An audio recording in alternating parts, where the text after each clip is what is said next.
नमस्कार. आम्ही दोघे जण जुळे भाऊ. माझं नाव कृष्ण आणि माझं नाव धवल. आता तुम्ही आम्हाला बघितल्यानंतर तुम्हाला प्रश्न नक्कीच पडला असेल की जुळे असूनही मी इतका काळा कसा काय आणि मी इतका गोरा कसा काय. तर त्याचं झालं असं की हा ना उन्हामध्ये खूप खेळला, त्यामुळे काळा झाला. आणि मी उन्हात अजिबात खेळलो नाही, त्यामुळे मी पांढराच राहिलो. ए धवल, गप रे, काहीतरीच काय बोलतोस. ओ मंडळी, हा गमतीने म्हणाला बर का. तुम्ही फार मनावर घेऊ नका. तुमच्या मुलांना, माझ्या मित्रमैत्रिणींना कोवळ्या उन्हात खेळायला नक्की पाठवा आणि रंगाची काळजी नका हो करू. अरे कृष्णा, असं कसं म्हणतोस. यांच्यामध्ये फक्त बाह्य रंगालाच तर महत्व असतं ना. म्हणजे डोक्यावरच्या टोपीपासून पायामधल्या चपलेपर्यंत माणसांनी कुठला रंग परिधान केलाय ना, त्यावरून तो माणूस कोण आहे हे ओळखण्याचं अजबच तंत्र आहे यांच्याकडे. हे बाकी बरोबर बोललास बर का तू धवल. म्हणजे मगाचपासून तुझ्याकडे डोळे फाडून बघणारी माणसं माझ्याकडे बघताना मात्र कानाडोळा करतायत. कारण यांना अजूनही वाटतंय की आपण दोन रंग आहोत. मंडळी, आम्ही दोघं वेगवेगळे दिसत जरी असलो तरी वेगळे नाही हो. आम्ही दोन रंग नाही, आम्ही दोन छटा आहोत. आता परत प्रश्न पडला असेल की दिसताय तर वेगळे आणि म्हणताय आम्ही वेगळे नाही. तर फार गोंधळून जाऊ नका हो. अगदी सोपं करून सांगतो. म्हणजे बघा, एखाद्या वस्तूला रंग नसेल तर तिथे हा धवल असतो आणि त्या वस्तूवर प्रकाश नसेल तर तिथे मी म्हणजे कृष्ण असतो. एखाद्या वस्तूची दोन रूपं म्हणजेच कृष्ण धवल. थोडंफार लक्षात आलं असेल ना कदाचित. बरं, तुमच्यासाठी आता आम्ही दोन रंग आहोत असं म्हणून बोलतो बरं का. काळ्या रंगाला कृष्ण, काळोख, ब्लॅक, डार्क अशा वेगवेगळ्या उपाधी तुम्ही लावल्या आहेत. बरं, या नुसत्या उपाध्या लावून तुमचं भागलं नाही हो, तर या उपाध्यांचा संबंध तुमच्या भावनांशी तुम्ही लावलात. बरं, तेही ठीक आहे हो. पण माझा म्हणजेच काळ्या रंगाचा काही लोकांनी इतका दुस्वास केलाय की मी खरंच इतका वाईट आहे का असा मलाच आता स्वतःला प्रश्न पडलाय. काळोख, खून, दरोडा, अशुभ, दुःख या सगळ्या भावनांना मला जोडलं. पण त्याच वेळी शिवलिंग, भगवान श्रीकृष्ण, शनिदेव किंवा तमाम देवदेवतांच्या काळ्या पाषाणातल्या मूर्ती या तुमच्यासाठी पवित्र आहेत. मातीला काळी आई म्हणता, घराला नजर लागू नये म्हणून काळी बाहुली टांगता, लहान बाळाला दृष्ट लागू नये म्हणून काळी टीट लावता, लग्नासारख्या पवित्र कार्यात मंगळसूत्र काळं असतं, संक्रांतीसारख्या सणाला काळे कपडे घालता. अहो, काहींच्या लग्नात नवरदेवाचा ड्रेस काळा असतो, तर काही स्त्रियांना बाह्य पोशाख काळ्या रंगाचाच घालावा लागतो. मग मला आता प्रश्न पडलाय की इतक्या ठिकाणी आणि इतक्या वेगवेगळ्या लोकांना मी अशा सगळ्या प्रकारे जर चालतो तर मग काळ्या रंगाच्या कावळ्याला का बरं नाकारता हो. कोकिळही काळा, त्याचं गाणं स्वीकारता. पण मग काळं मांजर समोरून गेलं तर का बरं थांबता. काळी गाय असेल तर तिला कपिला म्हणता. मग काळं वटवागुळ दिसलं तर त्याला अशुभ का हो मानता. धान्याची नासधूस करणारा उंदीर काळा आणि स्वतःहून कोणालाही त्रास न देणारा, पण तुम्हा माणसांकडून मात्र बराच त्रास सहन करणारा रानगवा पण काळाच. सैरावैरा धावणारा आणि कचकन चावा घेणारा मुंगळा पण काळा आणि भिंतीच्या कडेला एका रांगेत जाणाऱ्या मुंग्या पण काळ्याच. काजळ रातीन ओढून नेला, काजळ रातीन ओढून नेला, सये साजण माझा. या गाण्यातली भीषणता याच्यामुळेच समोर येते.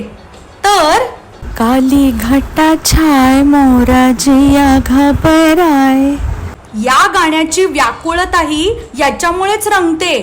काळा काळा कापूस पिंजला रे, या गाण्यापासून ये काली काली आखे या गाण्यापर्यंत अनेक गीतकारांनी याचा उपयोग फारच कल्पकतेने केला आहे आणि याचा मला खूप आनंद होतो. थोडक्यात काय, माझ्यामधलं सौंदर्य बघण्यासाठी कलाकाराची नजर आणि निर्मळ स्वच्छ विचार यांची गरज आहे. मी धवल, पांढरा, गौर, व्हाईट, सफेद, श्वेत अशा नावाने तुम्हा सर्वांना परिचित आहे. माझ्या जुळ्या भावाबद्दल तुमच्या मनात जेवढा आकस आहे तेवढा माझ्याबद्दल नाही, हे ठीक आहे. म्हणजे शुद्ध, स्वच्छ, पवित्र, प्रकाश, तेज अशा अनेक चांगल्या गोष्टीच्या उपाधी माझ्या नावावर जमा आहेत. अनेक पदार्थ पांढऱ्या रंगाचे आहेत. यादी खूप मोठी होईल. कदाचित तुम्ही आत्ता पुटपुटायला पण लागला असाल. कापसापासून कापडांपर्यंत आणि सशापासून पांढऱ्या अस्वलापर्यंत अनेक ठिकाणी मी तुम्हाला दिसत असतो. निसर्गाने अनेक फुलांना रंग दिला, पण त्यांना गंध दिला नाही. तर काही फुलांना रंग न देता त्यांना मन मोहून टाकणारा गंध मात्र दिला. आणि या दोघांनाही अतिशय प्रेमाने सांभाळतो ना तो निसर्ग. आता मला प्रश्न पडतो की जर मी इतक्या ठिकाणी तुम्हाला मी हवाहवासा वाटतो, तर एखाद्या विचित्र घटनेनंतर एखाद्या व्यक्तीला तुम्ही जबाबदार धरता तेव्हा ती पांढऱ्या पायाची आहे असं का म्हणता? एखाद्या स्त्रीचं सौभाग्य गेलं तर तिला पांढऱ्या कपाळाची असं का म्हणता? काळा रंग अशुभ तर देवाच्या मूर्ती काळ्या पाषाणाच्या, आणि पांढरा रंग शुभ तर भूत दाखवताना पांढऱ्या रंगाचं. म्हणजे आम्ही काय समजायचं? जगणं सुरू झालंय त्या बाळाला काळा गंडा बांधता आणि जीवन संपलंय त्या माणसाला पांढऱ्या कापडामध्ये गुंडाळता. म्हणजे जगण्यातलं वास्तव आणि मृत्यूचं सत्य तुम्हालाही कुठेतरी मनोमन पटलेलं असावं. म्हणे मी तुम्हाला खूप आवडतो, तर मग काळ्या केसांमध्ये थोडे जरी केस पांढरे झाले तरी ते लगेच काळे का करता? पांढरी फुलं तुम्हाला आवडतात, मग डोळ्यामध्ये फूल पडलं तर लगेच ऑपरेशन का करून घेता? गोरी गोरी पान फुलासारखी छान या गाण्यापासून चांदण्यांचा गंध आला पौर्णिमेच्या रात्रीला, चंद्र आहे साक्षीला, चंद्र आहे साक्षीला. अशी अनेक गाणी ही माझ्या अस्तित्वाची जाणीव सतत करून देत राहतात. ज्या शुभ्र चांदण्या आणि चंद्राचं वर्णन तुम्ही करता ते दिसण्यासाठी आकाश काळं व्हावं लागतं, हे लक्षात घ्या. थोडक्यात आम्ही दोघेही एकमेकांपासून वेगळे होऊच शकत नाही. म्हणूनच तर सुरुवातीला आम्ही दोघे जण तुम्हाला हेच सांगण्याचा प्रयत्न करत होतो ना की आम्ही दोन रंग नाही तर दोन छटा आहोत. कोणत्याही रंगात आमच्यापैकी एकाला जरी मिसळलं तरी त्या रंगाचं सौंदर्य वाढण्यासाठीच मदत होणार आहे. अहो, स्वचं विसर्जन म्हणजेच मिसळणं. आम्हा रंगांकडून तुम्ही सगळ्यांनी हे नक्की शिकावं असं मला मनापासून वाटतं. इंद्रधनुष्याचे 7 रंग आणि आम्ही कृष्णधवल या 2 छटा. तुम्हाला एवढंच सांगू इच्छितो की आमच्यावरून म्हणजेच आमच्या रंगांवरून तुमच्यामध्ये कधीही मतभेद होऊन देऊ नका. कारण आम्हाला नाव देणारे तुम्हीच आहात, पण आम्हाला अस्तित्वात आणणारी एक अनामिक शक्ती आहे.